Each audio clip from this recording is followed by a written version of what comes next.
আসসালামু আলাইকুম, জাকি সাউন্ড টেকনোলজির পক্ষ থেকে আপনাদের সবাইকে স্বাগতম। আজকে একটা কাজ করতেছি স্পিকারের 18 ইঞ্চি জ্যাক ডেনি স্পিকার। দেখতে পাচ্ছেন জ্যাক ডেনি স্পিকারটার কয়েল কেটে গিয়েছে, কয়েলটা লাগাবো। তো সামনেটা এখন দেখাবো। এই যে দেখতে পাচ্ছেন সামনের সাইডটা,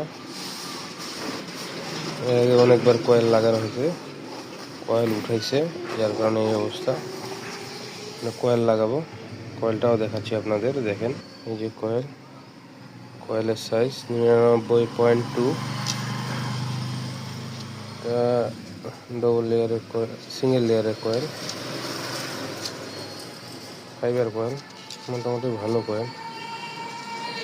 এটা লাগাবো এখানে। লাগানো হয়ে গেলে পুনরায় আবার সাউন্ড টেস্ট করব এটাতে, স্পিকারটাতে। তখন আবার একটা ভিডিও দিব, সঙ্গে থাকবেন। যারা চ্যানেলটা সাবস্ক্রাইব করেন না, সাবস্ক্রাইব করে দেবেন, ফেসবুক পেজটা ফলো করে দিবেন। তো ধন্যবাদ সবাইকে, আল্লাহ হাফেজ।